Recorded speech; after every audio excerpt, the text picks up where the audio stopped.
woman has a gift for words. If only she had riches words, they'd probably be much better words, though written by a lady. Okay.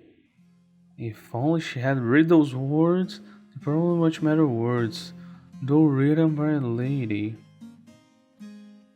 I don't really understand what this means, but Emilia is a hard person.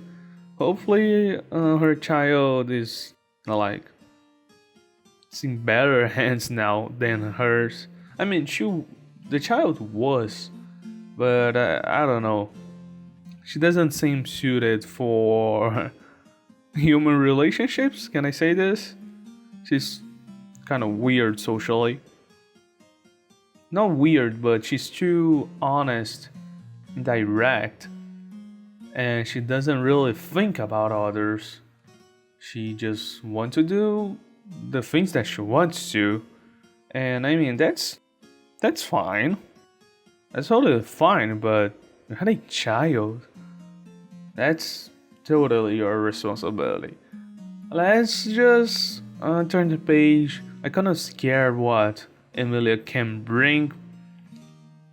But anyways, let's go. Did you see that? See what, madam? Your querent, Signor Ferraro, scuttling away from me like a frighted rabbit. What have I ever done to upset the man? All I did was wish him buongiorno as I passed him at the door. Verily, Signor Ferraro's behavior does sound full strange. But let us not think of him, but of the matter that brings you hither, Mistress Lanier. How do you fare? I fare most well, in the main, for I'm happy to report that you were quite wrong in judging that collaboration with Mr. S would fare ill, for in sooth 'tis going exceeding well. Verily, Dr. Foreman, I would be right content with my lot at present if it were not for the trouble I am come about this day. Pray, tell me of this trouble, madam. I am being prowled. Oftentimes in the night I see him following me home. One time methinks I even caught him looking at me through my window. I would have you tell me who this prowling man might be. A prowler? How very worrisome. Can you describe this man to me? Nay, for 'tis always at night that I spy him, and I have always been too frighted for my eyes to linger upon him very long. Then let us see what light the stars can shed upon the identity of this man who hides himself in darkness. Who is the man prowling Mistress Lanier? Okay, that's something severe. But how am I gonna discover who the man is? It's not Senor Ferraro, right? It's not him, right? It can't be him. Actually, can be based on what she said. Let's read the stars. The stars do say it's not Senor Ferraro. It's definitely not Senor Ferraro. The violent husband. Okay. The prowler hopes for a reverse of ill luck he has had with Mistress Lanier. He harbors a misguided hope that she will perform her wifely duties and resume intimate relations with him. What? Okay, that's creepy. This suggests misguided optimism. This shows a return of sexual intimacies, and this indicates a reversal of fortune. That's kind of weird. Mr. Lanier ever said she was married? I mean, she had a relationship with other person. I don't know if she had her child before her marriage, so it's a child of other dad that is not her husband. It can be him going after her, but that's weird. How could she have sexual relationships with other person? I can't simply see her doing things like this. I mean, I never saw her having feelings or saying that she has feelings towards someone. I mean, the only person that she actually described some feelings was Senor Ferraro, and it wasn't positive feelings. So, Mrs. Lanier is suffering mental confusion owing to her religious beliefs. She also harbors an unjustified level of mistrust toward prospective romantic partners. I don't think she's making those things on her head. I think that's true. The prowler is a man of authority and a master of wit. Mr. Lanier considers him a friend. The prowler harbors undeclared feelings for Mr. Lanier. I started to believe that maybe Sr. Ferraro fits this description, but I don't feel like they are friends. I mean, I think she never really told that he is a friend or ever knew him. So that's really vague. This one represents a violent husband, someone that wants to marry her. This one is tied to her religious beliefs and also her feelings toward romantic relationships. And this one, yeah, it's a friend. It's either one of those, I think. Or this one. This one actually makes sense because she doesn't really like her husband. Let's go for this one. I'm not so sure. I mean, you always lack details to each story. I mean, I don't know if she was married before. I don't know if she even has friends. The only one that she mentioned that is not her cousin, which is her husband, and Sr. Ferraro was Mr. S, the guy that worked with her. So the friendship makes sense. But the person who is spying her can be also from a marriage. So I don't know.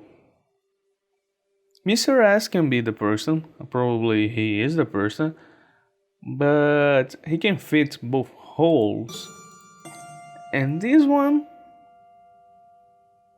I think she won't take it. She won't take this one really peacefully because she's convicted that someone is prowling her. So she thinks she's right. And I think she's right. She's not a person to lie. I think her relationship with Mr. S is the problem and he is the problem. So let's try this. The stars suggest that your prowler is a man with a talent for wit, a man who secretly harbors amorous feelings towards you. Does that sound like anyone you know, madam? Dr. Foreman, I find your question most illogical. I cannot know of a man who harbours secret feelings for me, for indeed, if I were to know of them, the feelings would not be secret. Yes, well, let me put it another way. Your friend, Mr. S, is the keen-witted man who furtively admires you. He is your prowler, madam. Mr. S is my prowler, you say? I bid you, sir, check the stars again. Is it not the most likely explanation, though, madam? I assure you there is nothing likely about the unique relationship betwixt me and Mr. S. Indeed, he has too much respect for my literary mind to use me so ill. For his is a noble intellect that allows him to soar above the baser instincts of lesser men.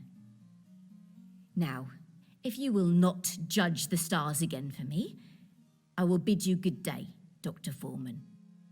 God damn, this woman is hard.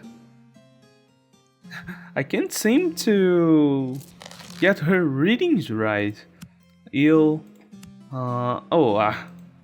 The okay, the first two I got it okay, but yeah, those last two was really hard to tell.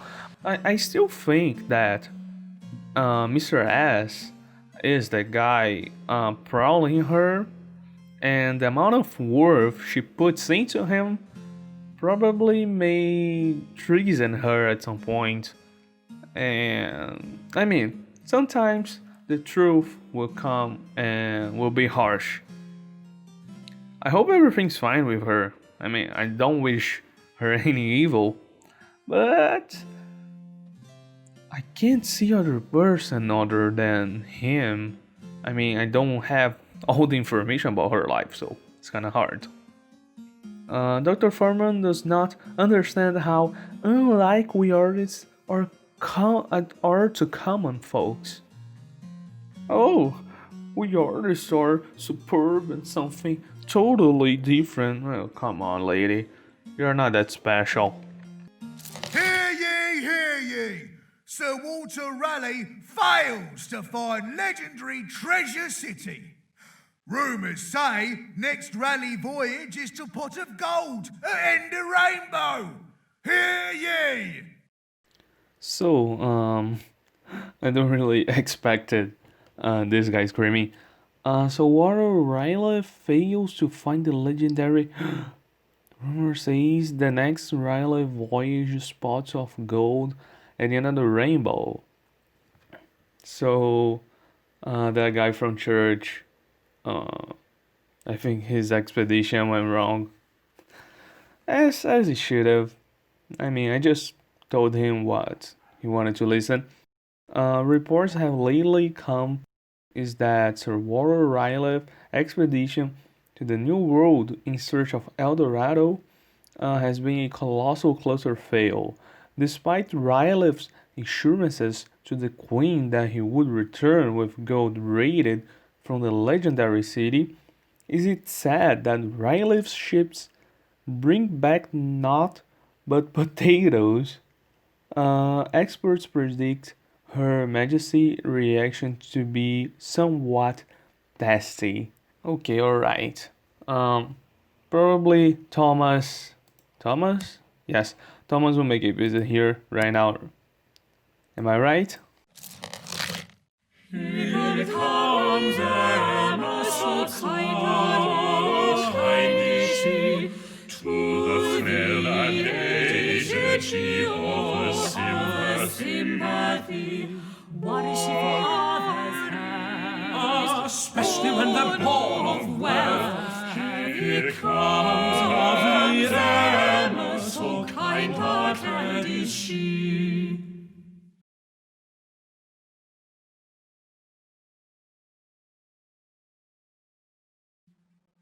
So Emma, we already had an appointment with her? Oh, Emma Sharp, I don't recall her. She's so kind-hearted, so frail and aged. She offers sympathy, worries for their others' health, especially when they're born of wealth. Yeah, I don't really remember her, so I mean the next dialogue probably should say what was the last appointment she had. So yeah. Good day to you, Mistress Sharp. Good day, Dr. Foreman. But I am Mistress Delamere now. Mistress Delamere? But as I recall from my case notes, let me see now, 'twas 3 years past. Aye, were you not hoping to marry a man named George Middleton? Oh, yes. I did marry Mr. Middleton. For though I did tell my family what you said about his condition of the heart, they quite insisted that I marry him. And truly, they were full wrong to do so, for just as you predicted, Mr. Middleton did verily die of his cardiac passion, mere months after we were wed. So soon? How very tragical. I blame the Scotsman who took to playing his bagpipes below our bedroom window at odd hours of the day and night. Such a bothersome man. Betwixt him and the vipers Mr. Middleton discovered one morning nesting in his undergarments, I fear 'twas all too much for his poor, weak heart. Oh. There, my dear lady. How distressing your late husband's death must have been for you. Aye, indeed, Dr. Foreman, so much so that my friends urged me to marry again, lest I die of grief. But now that I am once more a wife, I would not wish to be widowed anew, and John Delamere, my present husband, is also an older man. Dr. Foreman, you must tell me whether there be any illness he has, whether there be anything I might do to save my dear sweet husband from an early death. Then let us see what the stars have to say. Is Mr. John Delamere troubled with any condition that may cause him to die? Yeah, that woman, I can remember now. I was right, like, totally right. I didn't really think about it after she came here, because, like, she really took some time to go back here. She even married another guy, and the doctor said it was 3 years. Anyway, cardiac passion again. Bewitched suggests witchcraft. This suggests a possibility of death. John Delamere struggled with quinsy, a condition characterized by soreness in the throat. I don't want to give her a diagnosis of cardiac passion again. That would be too much. Bewitched is something that I would never choose, so I think it's quinsy. Let's see. Your husband suffers from quinsy, madam. Oh, you mean to say he has a sore throat? 'Tis a trifle graver than that, madam, but to be sure, quinsy is not fatal. To hasten your Mr. Delamere's recovery, there is a most effective treatment that you may wish to try. A moment, prithee, madam, while I consult my medical handbook. Yes. To treat quinsy, stroke the patient's swollen throat with the hand of a fresh corpse. I am to find a dead man's hand and use it to stroke my husband's neck. Aye. I do not usually offer this treatment myself, so I will direct you to a specialist. Jack Stiles, the hangman at Tyburn. Tell Mr. Stiles that Dr. Simon Foreman sent you, and he will give you a fair price for a few minutes with one of the corpses. I will be sure to. And that is all. My husband has no grave condition that threatens his life. Nay, madam. Aside from the quinsy, your husband appears to be in very fine health. By my troth, how wondrous. I thank ye heartily for your reassurance, Dr. Foreman. Good day. Alright, I hope I chose the right thing. I really hope. She's a really good lady. Take my husband to the hangings of... Yeah, that was weird, like... Never heard of any type of treatment like this. This doesn't seem to be a good one. That's weird. I probably chose the wrong thing. I mean, I don't know. Putting a corpse, a fresh one. Sibyl's a fine host, of this she will oft boast. She loves to entertain, though hard she does try, her dinners go awry. And in tears and shame. Oh, the girl from the dinners, the huge dinners. Though she tries hard, her dinners goes awry, ending in tears and shame. Oh my. I mean, the first time she came here was like the only time she had troubles with her dinners, right? So she messed up again? Let's see. Good morrow, Mistress Fortescue. How may I help you this day? I did lately experience feelings of a most strange and disturbing nature, for which I desire an explanation. I see. Prithee describe these feelings to me, madam. When did they occur? Last eve, at a dinner party hosted by my dear friend, Mistress Emma Delamere. All was well at first, But soon after my arrival, I was stricken with a kind of madness. Madness, you say? Yes, moments during which I found myself overcome with feelings of mirth, laughing most immoderately at the dullest of remarks made by other guests. At other times, I felt an unnatural fascination with the shape of the candelabra in the table's centerpiece. And all the while, I was so ravenous with hunger, I quite absent-mindedly ate all the sweetmeats at my end of the table. I fear my rapaciousness did not escape the notice of guests seated beside me. Such an immoderate appetite is out of character for you, I take it. It could not have merely been occasioned by anxious passions? Why, nay, Dr. Foreman. Forsooth, I ought to have been very calm last eve, for I did spend the afternoon inhaling the fumes of an aromatic oil, a gift from my sweet husband, sent back from his explorations in the Near East. I did mention my husband, Captain Henry Fortescue, before, I think. He is a great friend of Sir Walter Raleigh. Oh, Henry and Sir Walter find the oil most relaxing, so he tells me. Yet you were not so very relaxed last eve, I take it. No, not in the least. For I fear a capricious spell was cast upon me. Over the course of the evening, I developed the strongest intuition that malignant forces were present in the room, and that I had been bewitched. Could it be true, Dr. Foreman? Might a witch have cast a spell on me? That is something we shall have to ask the stars, madam. Let us see. What was it that afflicted Mistress Sybil Fortescue last eve at dinner? Okay, this lady was just high, like really high.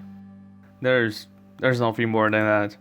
Just let me check something. Was Emma something the person who was giving the party that she went completely high? The current struggle with melancholy, a condition characterized by this represents an imbalance of black bill. Not so sure. The current being bewitched. So bewitched, I gonna skip this. And yeah, smoke inhalation. That's definitely it. Like, that's the right one. I don't even have to think anymore. Melancholy, come on, man. Bewitched. I could say bewitched. But she would continue to smoke those oils. What was again?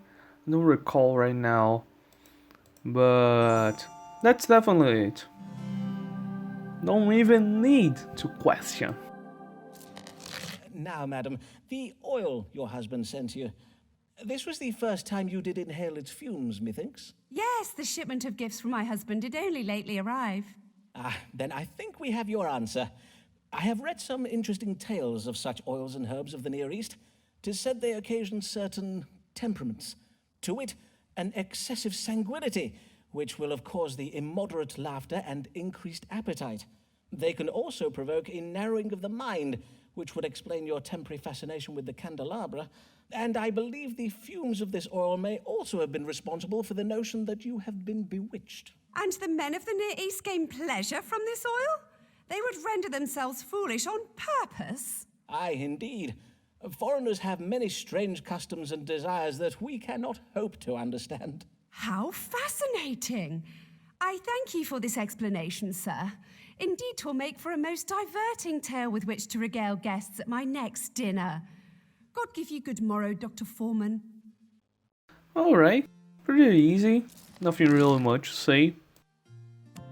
Oh, I'm almost there. I wonder if Dr. Foreman's manservant was ever in the Navy. His arms appear to be very... Dr. Foreman is the hottest man on Old England. I cannot believe every woman here says something about his appearance. Dude, just because I gave a good consultation today? I don't know. There's something bothering me a little bit with this game. There are segments like this one that are pretty easy. Anyone, I think, would choose the same thing as me. Not choose, but at least think the same way I did right now. And I think maybe you can try to do different runs in this game. Just giving the wrong conclusions and seeing what's going to happen. That would be nice, I think. But I'm really true when I play this game. So I don't really like those straightforward segments because it's too easy. I like those where I discuss a lot, I think a lot, and when they are not related to medical stuff, those are the ones that are really great because I feel like I'm influencing the future of my parents. So because of this, uh, I'm already did like 2 consultations pretty quickly, just because it was really straightforward. Hopefully, things will change right now, and there aren't that many queries left, and I'm almost done with one, but there are 2 that are in half, and Amelia. Amelia is a hard one. Hopefully, I have to get 8 letter of recommendation. That's too much. That's too much. I don't think I will do. It all depends on those empty spaces that should be different quadrants. No, let's see.